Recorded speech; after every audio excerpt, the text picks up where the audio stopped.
Halo kita, selamat datang kembali di channel Hobi kita. Di video kali ini aku ditemani oleh Andi dan lawan kita ada Stanley sama Handoko. Video kali ini aku kasih judul awalnya menang, lalu kalah. Kenapa? Kok bisa ya? Siapa yang menang, siapa yang kalah?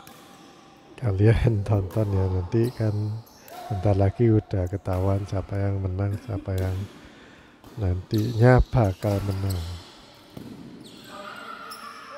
Double triple forward captain.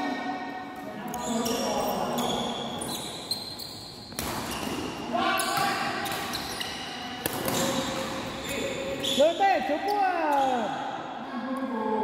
Loya maju ada temannya di belakang. Posisi nyerang Pak. Itu seperti kalian tadi udah denger ya dari Coach Willy, kalau partnernya di belakang nyerang, yang satunya harus maju untuk ambil yang di depan. Ini posisinya Andi itu barusan main, jadi capek dia, makanya nggak konsen.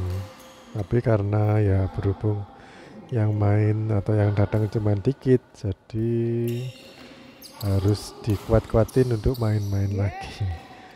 Aku lihat masih semangat sih untuk nyemes, bahkan bisa jump smash.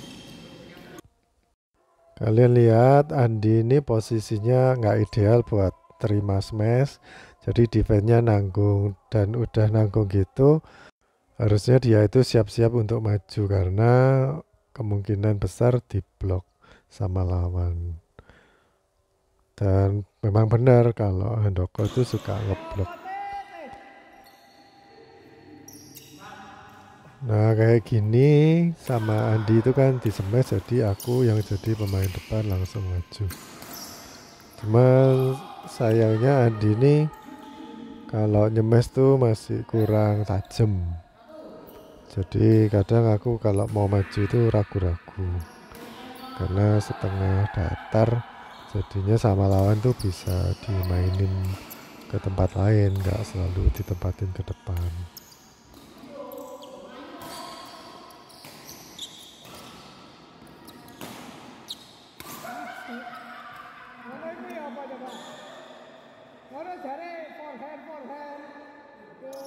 Ini mbaknya bawa Indomie goreng, terus tanya siapa tadi yang pesen mie, nggak ada orangnya.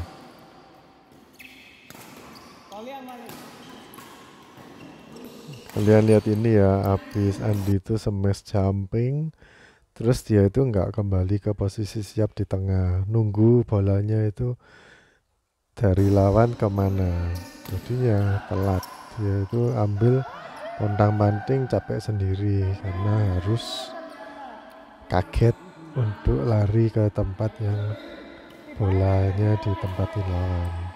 Harusnya kalau dia itu kembali ke posisi tengah. Jadi ini kita itu main tuh kayak nyetir mobil manual ya.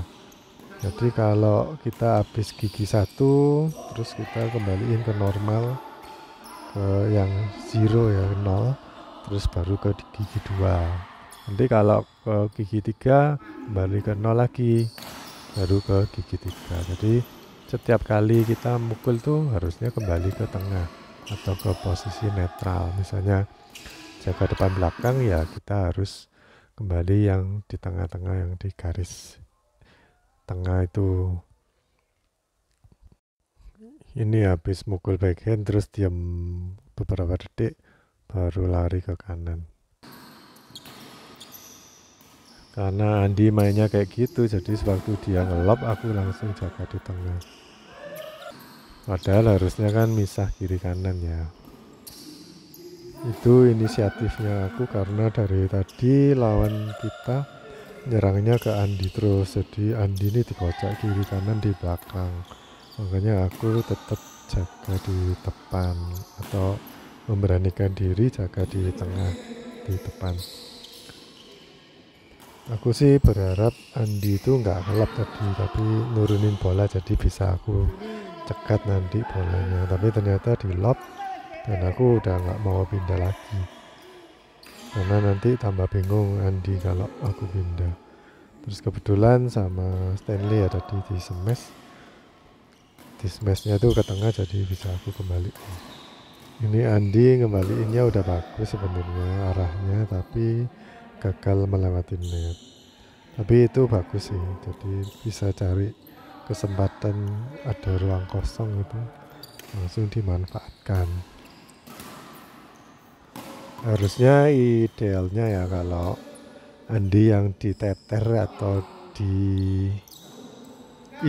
dikasih bola terus sama lawan, waktu dia di belakang aku di depan itu kan nyekat, tapi sewaktu ada bola yang habis dilempar ke lob kanan terus ke lob kiri itu harusnya aku yang mundur yang ambil biar Andi itu nggak capek kiri kanan gitu. Jadi suatu waktu kita harusnya rotasi, cuman Andi ini nggak ngerti.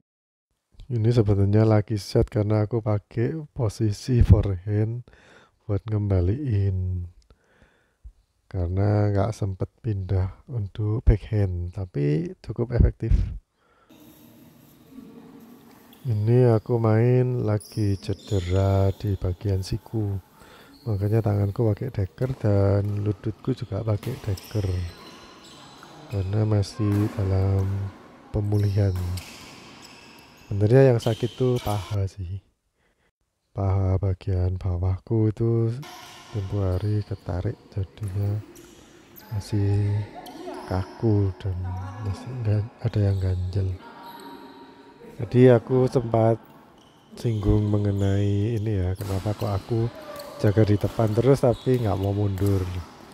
Karena aku kalau partneran sama Andi itu bingung gitu. Pertama bingung dan kedua itu takut kalau raketku benturan. Karena Andi ini mainnya aku nggak bisa prediksi. Karena kalau aku di depan terus tahu-tahu mundur berarti aku kan nggak bisa lihat ke belakang. Dan ternyata kalau ada Andi di belakang nantinya malah gak cuma raket yang benturan tapi badan kita malah juga benturan. Itu nggak cuma sama Andi ya, jadi kebanyakan kalau aku partneran sama anak yang tahapnya itu levelnya masih belajar atau pelajaran masih level pemula, biasanya mereka itu nggak bisa ngerem kalau ada temennya yang ngambil bola. Jadi kebanyakan ingin disikat semua pengembalian dari lawan, dan kebetulan sama lawannya di sini dikasih ke Andi terus. Nah seperti gini ini kan sudah pasti bolaku, tapi Andi bisa mau mundur gitu, harusnya nggak usah, pasti aku ambil lah. Nah ini waktu nanggung tugasnya pemain depan yaitu aku memang harus seperti itu, jadi nyaut atau serobot bola. Kenapa kok Andi yang diincer kok nggak aku? Karena mungkin menurut lawan kita berdua, kalau ngincer Andi lebih banyak kemungkinan menang daripada ngincer aku. Walaupun sebenarnya secara power ya, kalau Andi ini sebenarnya nyemes juga keras, terus penempatan bolanya juga bagus, backhandnya juga bisa sampai belakang lumayan bagus. Cuman ada kekurangannya yaitu di footwork. Terus gripnya itu grip gebuk kasur. Nah itu yang bikin pukulan-pukulannya jadi kenceng. Cuman ada kelemahannya, bolanya tidak terarah. Dan memang benar kalau Andi kenapa kok dia yang diincer terus, dan waktu diincer tuh kalau kita bisa nempatin bola ke posisi yang sulit, pasti lawan kita juga nggak berani untuk ngincer. Aku sendiri kalau main selalu lihat lawan kita itu kan ada dua ya karena main double. Orang yang satu dan orang yang dua ini lebih banyak pengembaliannya itu bisa kita tebak atau enggak. Aku lebih takut sama orang yang pengembaliannya nggak bisa kita tebak. Jadi meskipun yang satunya itu levelnya lebih tinggi, tapi pengembaliannya itu bisa kita tebak. Misalnya dikasih lob terus smashnya lurus-lurus terus. Jarang sekali kasih drop shot atau drop shot silang, atau mainin bola, ngolah-ngolah bola kemana aja ya. Itu aku lebih senang ngasih ke dia meskipun levelnya lebih tinggi dan lebih kencang pukulannya. Maksudnya ada kan pemain yang pukulannya itu berkualitas, walaupun sebenarnya fisiknya itu nggak seberapa bagus, tapi pukulannya berkualitas. Atau ada juga yang misalnya kuat lari, jadi bolanya dikasih depan belakang itu bisa lari, tapi pukulannya nggak efektif atau masih sering berbuat kesalahan. Nah, kalau kayak gitu aku akan kasih ke dia terus kalau apa. Tapi kalau ada lawan yang pukulannya itu banyak yang nggak terduga ya, itu aku jadi takut, soalnya aku nggak bisa prediksi. Ya kasarannya kalau kalian itu misalnya main lawan Hendra Ahsan ya, kalau menurutku sebagai lawan itu sebaiknya nempatin ke Ahsan. Kalau ke Hendra itu pukulannya banyak pukulan ajaib, jadi kita takut kalau harus nyerang ke arahnya Hendra. Nanti kita kewalahan sendiri. Walaupun sebenarnya Ahsan juga punya trik-trik tersendiri ya, kadang-kadang bolanya memang ada yang nyeleneh atau yang ajaib gitu, tapi kebanyakan kan dia itu sukanya nyerang yang lurus-lurus gitu. Maksudnya ya kalau ada bola nanggung pasti di smash lurus gitu. Cuman kalau Hendra belum tentu kan, kemungkinannya itu lebih besar dia bisa ngelakuin apa aja. Itu aku lebih takut orang yang kayak Hendra daripada yang kayak Ahsan. Nah masih tentang itu, Andi ini orangnya kalau dikasih bola ya mungkin masih bisa sering ngembaliinnya itu bisa gitu. Jadi nggak mati-mati sendiri. Aku senangnya dia di situ. Walaupun masih levelnya masih pemula ya. Cuman pengembaliannya itu kalau kita amati dari tadi, pengembaliannya itu kayak random asal kembali gitu, jadi nggak ada sulit-sulitnya buat lawan. Walaupun memang seperti terkesan kocak kiri, ngocak kanan gitu, tapi itu gampang. Nah kayak gini kan dibuang ke kiri tapi masih deket sama Stanley, masih di daerah tengah. Meskipun posisi lawan nih depan belakang, dikasih ke tengah terus ya tambah enak mereka. Harusnya kalau mau ngalahin orang yang posisinya depan belakang kan harusnya dikocak ke kiri dan kanan. Nah kalau penempatannya ke tengah ya tambah enak mereka, yang nyemes kan 2 orang. Kalau kalian tadi ngamati skor kita, sebenarnya aku sama Andi ini sempat unggul di awal-awal game, lalu lama-lama lawan tersusul. Dan game pertama ini kalau nggak salah di pihaknya Handoko itu dapat angka 15, kalau di aku 13. Nah ini contoh yang aku maksudkan ya, jadi dikasih ke bola yang jauh dari lawan biar pengembaliannya itu tanggung, terus dikasih lagi ke tempat yang tidak terduga oleh lawan. Memang kalau kita ngasih ke tempat yang nggak diduga lawan itu kita sendiri yang lebih sulit, maksudnya untuk melakukan hal seperti itu sulit gitu, jadi banyak kemungkinan errornya. Tapi kalau kita mastery atau bisa menguasai skill itu yang lebih sulit itu, lama-lama kan kita bisa ya, walaupun sulit. Kalau kita latihan terus pasti bisa. Dan lawan itu jadi mati langkah gitu kalau kita mainnya seperti itu. Ini kesalahan satu lagi dari Andi.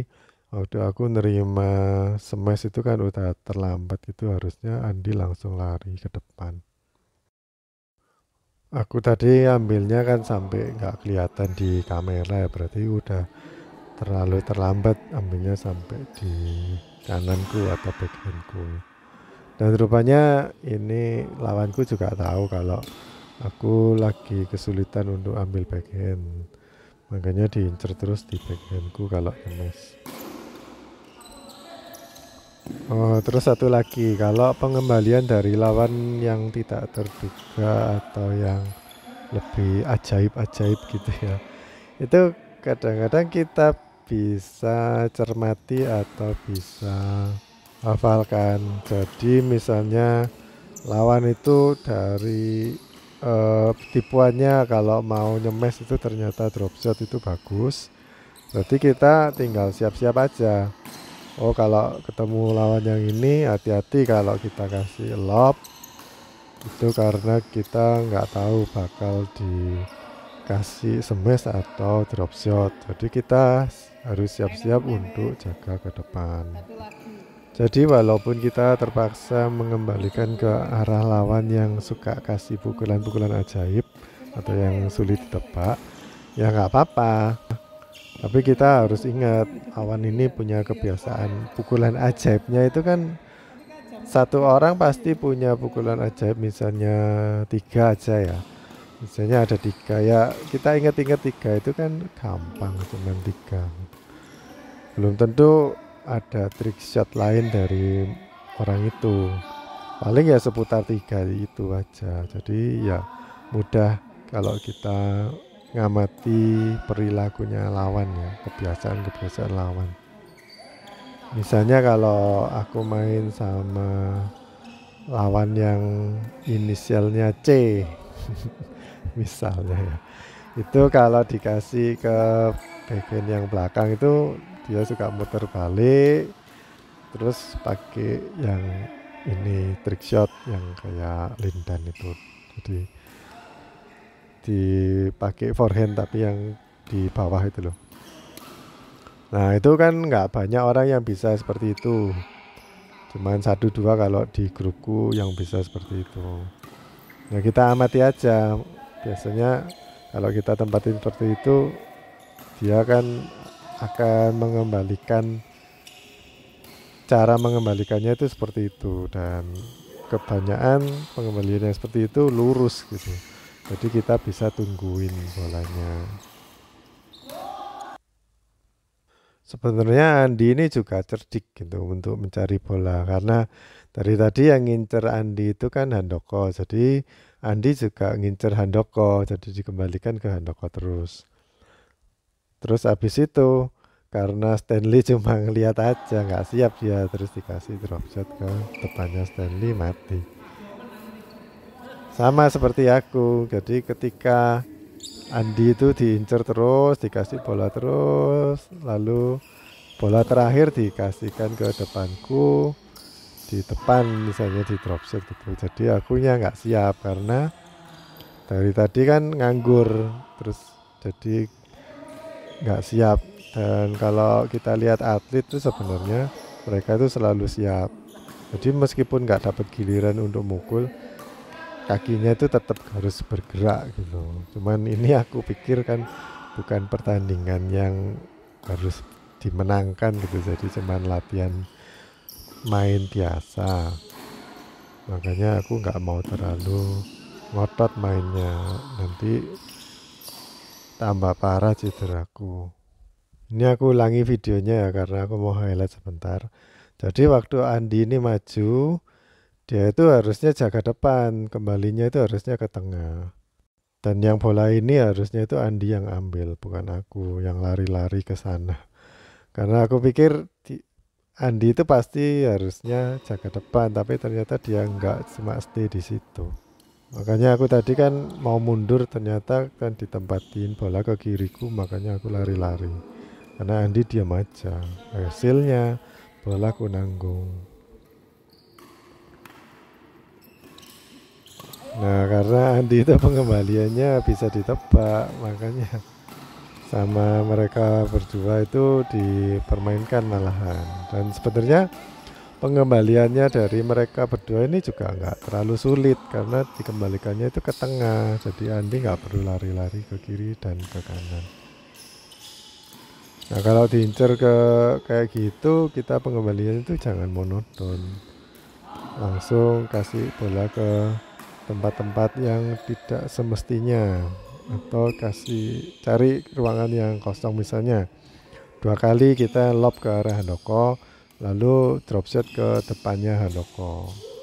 Nanti kalau masih bisa melakukan pengembalian, kita kasih bola lagi misalnya ke arahnya Stanley sekali, terus langsung smashnya ke tengah-tengahnya Stanley dan Handoko, misalnya seperti itu. Jadi pengembaliannya itu kita harus selalu berpikir bagaimana ya supaya aku ini nggak diincer, bolanya nggak kembali ke aku terus gitu. Ya salah satunya kita kasih drop shot atau smash yang menyulitkan lawan. Misalnya tadi kan bagi dua ya, Handoko sama Stanley, kita smashnya itu ke tengah-tengah mereka, jadi nanti mereka kan bingung siapa yang mau ambil. Kalau kebetulan mereka nggak bingung, ya kita udah punya planning lain gitu. Jadi waktu nempatin kita punya planning. Aku sendiri bukan orang yang seneng cekat-cekat bola dari lawan ya, walaupun sebenarnya taktik seperti itu berguna. Aku mainnya itu lebih santai dan mengolah bola gitu. Yang penting aku menikmati main badminton.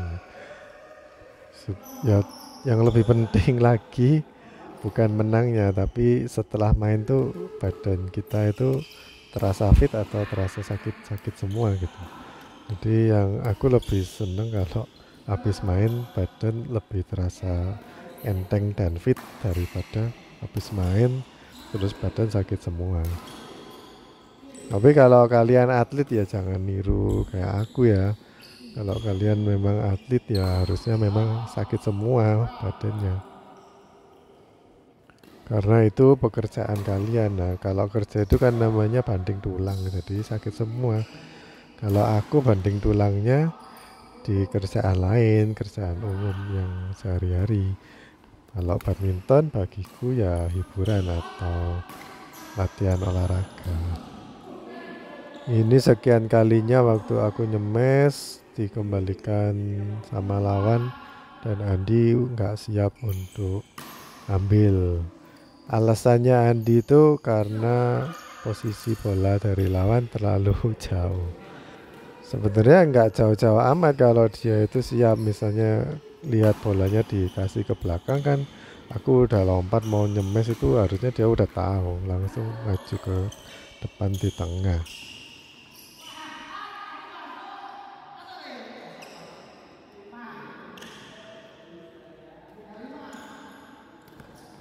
Terus satu lagi kenapa kok kita kalah, karena dari awal itu Andi servisnya itu diangkat, jadi otomatis kita kena serang langsung.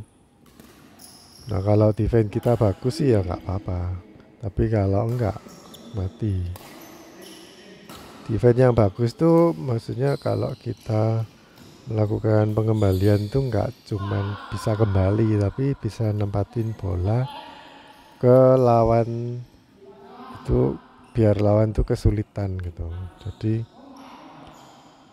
kalau cuman kembali aja lurus-lurus aja sama lawan, kalau lawannya kuat ya nyemes terus, kita kena serang terus. Walaupun kita defense-nya bagus tapi kok seneng gitu kalau kita diserang lah. Kalau aku sih ya gak seneng, aku lebih seneng nyerang daripada diserang. Walaupun awalnya Andi ini servisnya angkat, tapi ketika Andi yang servis kita banyak dapat poin.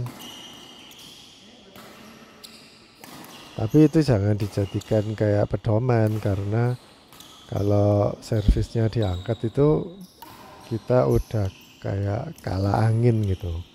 Jadi langsung utamanya langsung kena serang.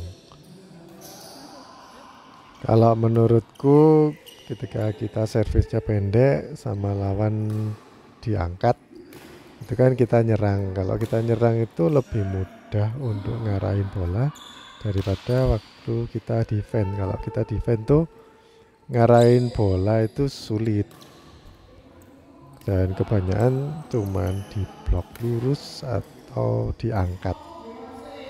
Kalau mau ngeblok silang itu perlu latihan lumayan banyak supaya pengembaliannya itu bisa efektif.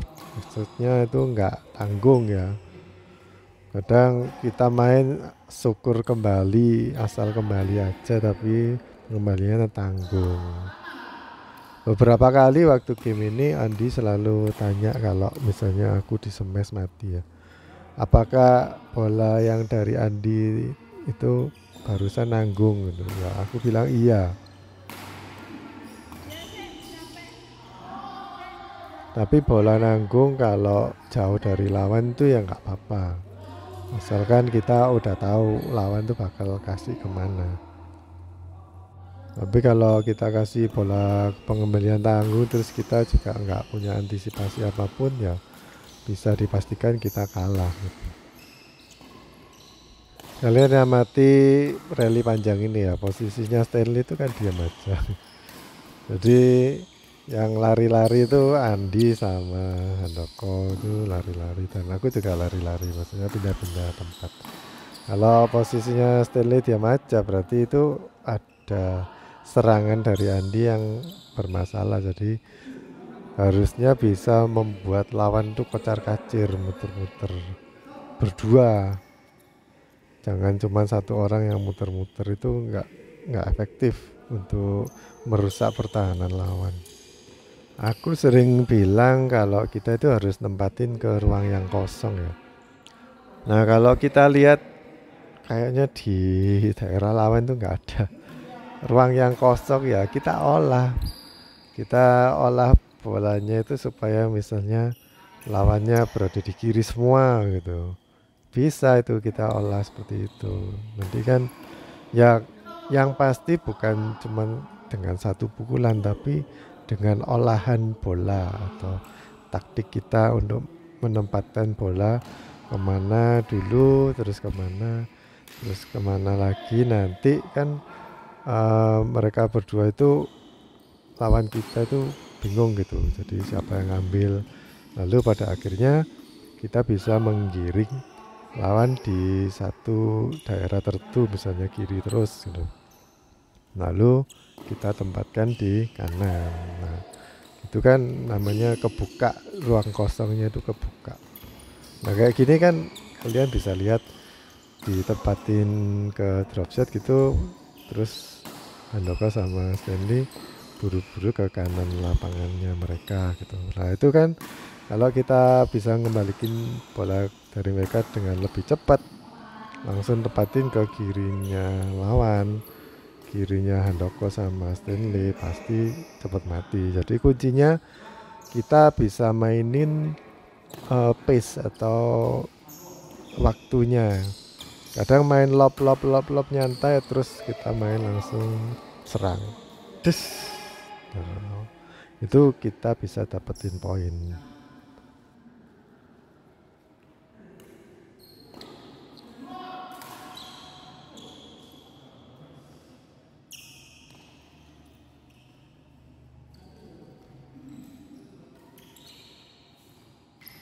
Coba kalian amati ini. Jadi servisnya tinggi, terus netnya udah nanggung, tapi aku langsung antisipasi, langsung di belakangnya Andi aku ambil. Itu kalau aku nggak antisipasi udah pasti nggak bisa ngambil, nggak bisa ngembaliin.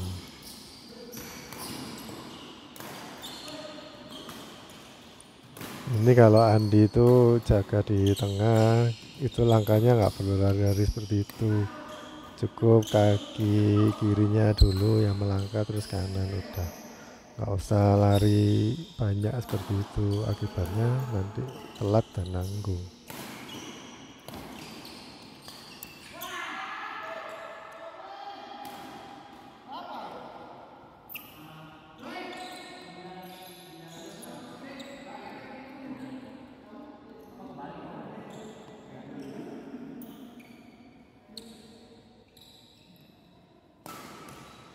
Oke, aku kasih tips ya biar kita itu nggak dipermainkan lawan, dikocak kiri kanan depan belakang. Pengembalian kita itu sebaiknya lebih banyak datar. Jadi jangan banyak ngelop. Kalau bola kita itu datar, berarti bolanya itu lebih cepat nyentuh ke lantai. Itu yang bikin lawan kita dipaksa untuk lari untuk ngambil bola. Tapi kalau kita ngelop, lawan itu udah nungguin, jadi nunggu bolanya turun terus mereka udah siap. Tapi kalau kita mainnya drive cepat, lawan itu jadi bingung langkahnya dan bingung lari-larinya. Nanti bisa lebih cepat buka pertahanan mereka. Coba aja kalian amati pengembaliannya Andi, kan ngelop terus. Kalau aku walaupun di smash itu pengembaliannya lebih banyak datar atau melambungnya itu nggak terlalu tinggi.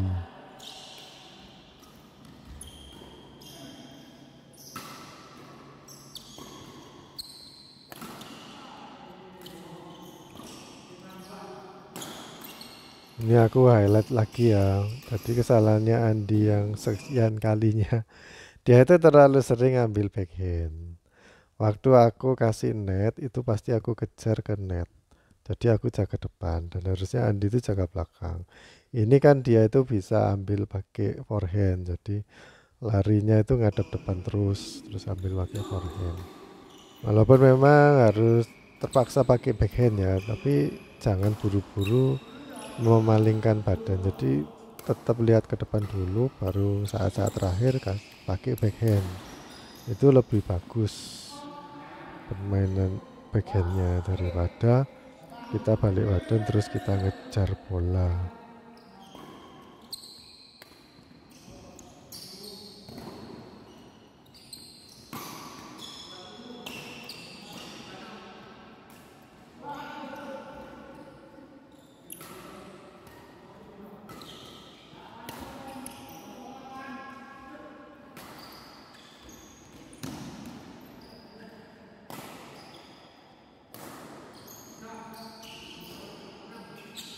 Ini Andi udah capek jadi nggak siap untuk maju, padahal udah di depan mata itu pengembalian dari lawan. Tapi itu bisa dilatih dengan merubah kebiasaan. Habis mukul jangan diem aja. Nah ini yang aku takutkan, kalau aku mundur-mundur mengambil belakang bisa benturan raketku. Padahal itu aku masih bisa untuk ambil backhand. Ya memang aku kalau ambil backhand tuh memang ancang-ancang nggak langsung jebret gitu. Kalau Andi ini kan nggak tahu pakai grip apa dia. Tapi backhandnya itu langsung diayun cepet gitu. Kalau aku enggak.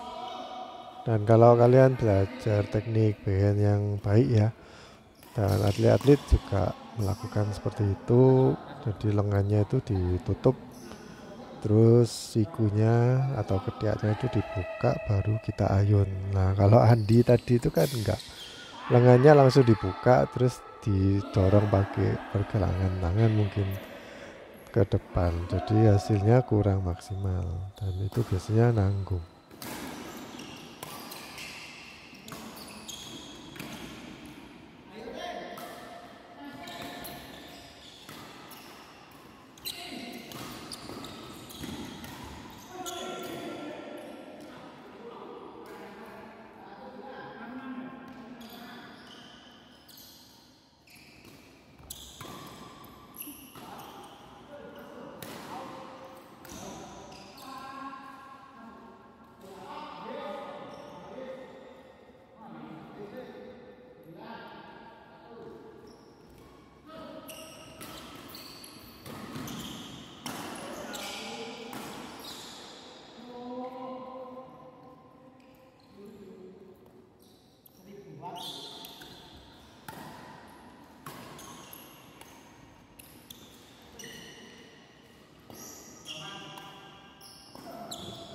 Oke guys, gitu aja permainan kita kali ini. Sampai ketemu di video berikutnya. Jangan lupa subscribe kalau masih belum subscribe. Makasih ya, dadah.